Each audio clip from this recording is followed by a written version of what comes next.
我々エルディア帝国は100年以上にわたり世界に迫害され続けた。だが終わった。我々はもう自由だ。解放者エレンと我らイエガー派によって世界に勝利した。 Jika kamu harus memilih, menyelamatkan orang-orang yang kamu cintai dengan menghancurkan dunia, atau mati bersama mereka, apa yang akan kamu pilih? Floch Forster pernah menjadi orang biasa. Seorang prajurit yang takut mati, yang merasa kecil dan tidak penting. Tapi dalam dunia Attack on Titan, bahkan orang biasa bisa menjadi simbol yang mengerikan. Dalam video ini, kita tidak akan membahas apakah Floch baik atau jahat. Kita akan menggali lebih dalam. Apa filosofi hidup yang membentuk tindakannya? Apa yang membuatnya terus melangkah saat semua orang mundur? Dan, kenapa sebagian dari kita diam-diam memahami, bahkan setuju, dengan apa yang ia perjuangkan? Floch Forster bukan karakter besar dalam narasi awal AOT. Ia hanyalah salah satu dari banyak prajurit muda yang dilempar ke medan perang. Saat pertama kali dikirim ke Shiganshina bersama Komandan Erwin, Floch adalah seorang pengecut. Ia tidak siap untuk mati. Tapi kemudian, ia adalah satu-satunya yang selamat. Ia menyaksikan teman-temannya mati. Ia menyaksikan pengorbanan Erwin sia-sia. Dan dari trauma itu, lahirlah keyakinan baru. Dunia tidak bisa diselamatkan oleh orang-orang idealis. Dunia hanya bisa diselamatkan oleh mereka yang mau mengotori tangan mereka. Di titik itu, Floch berhenti menjadi prajurit.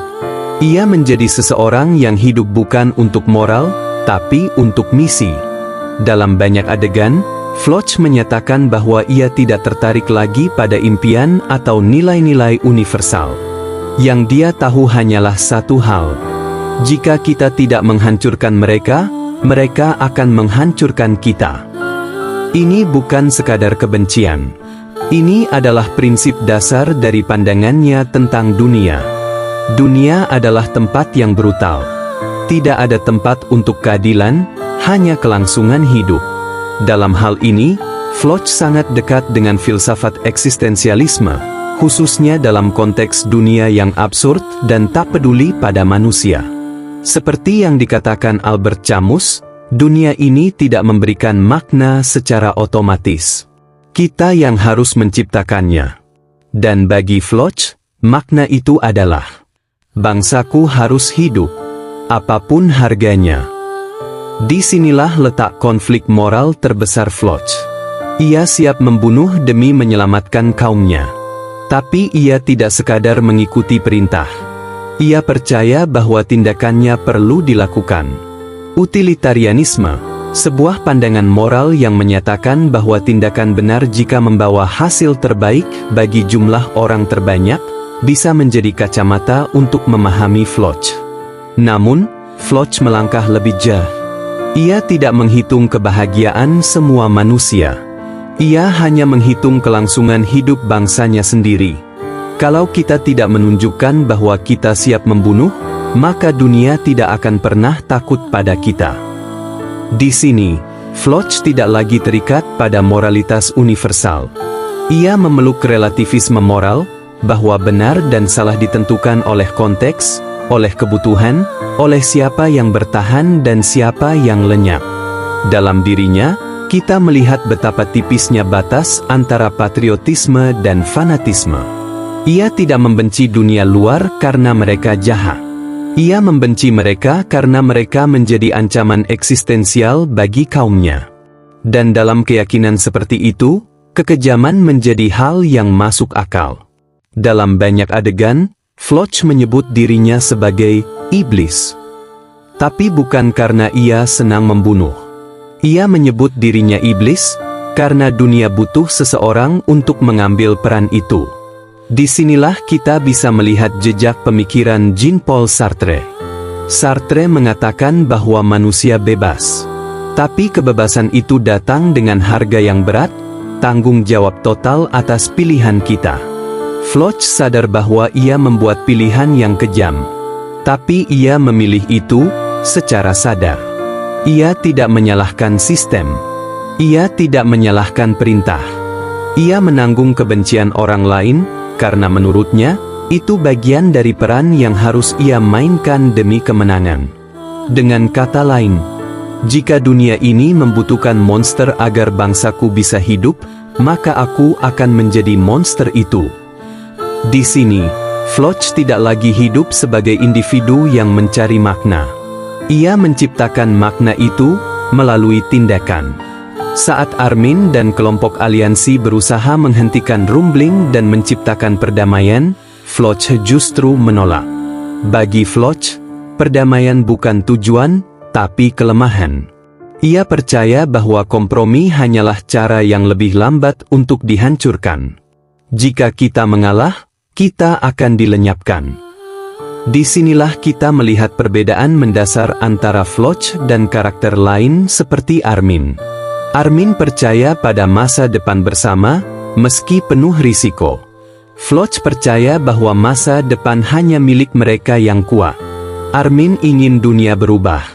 Floch ingin bertahan dalam dunia seperti apa adanya. Jean-Paul Sartre berkata bahwa manusia tidak dilahirkan dengan makna. Dunia ini absurd. Tuhan sudah mati, atau setidaknya tidak menjawab. Maka, manusia harus menciptakan maknanya sendiri. Floch adalah contoh konkret dari filsafat ini. Setelah perang dan kematian rekan-rekannya, ia berhenti mencari makna dari luar. Ia menciptakan makna. Pulau Paradis harus bertahan, apapun caranya. Bahkan jika itu berarti membantai dunia. Bahkan jika itu berarti menjadi monster. Eksistensialisme Sartre juga berkata bahwa dengan kebebasan datang tanggung jawab. Dan Floch menerima tanggung jawab itu. Ia tidak berlindung di balik perintah. Ia tahu ia adalah penjahat, dan ia menerima cap itu. Floch tidak peduli dicintai. Ia ingin ditakuti.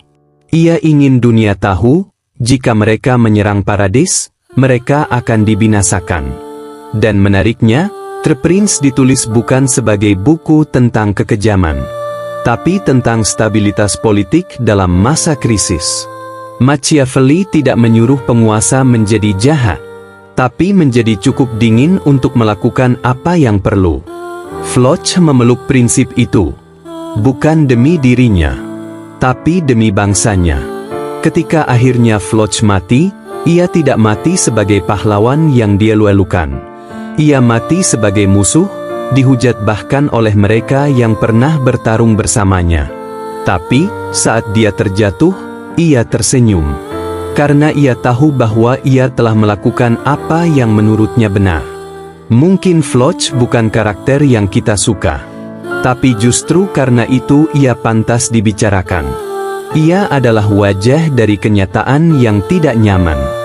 Bahwa dalam dunia yang penuh ancaman, orang seperti Floch akan selalu muncul.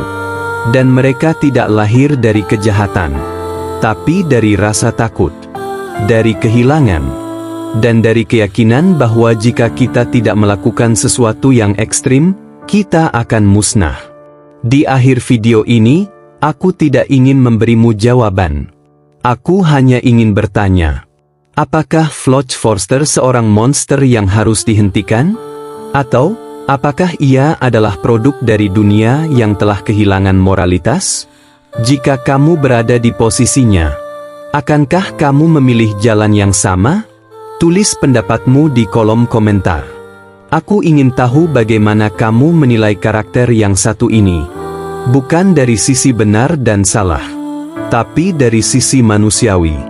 Sampai jumpa di video berikutnya. Dan jangan lupa, berpikir kritis, itu tindakan revolusioner.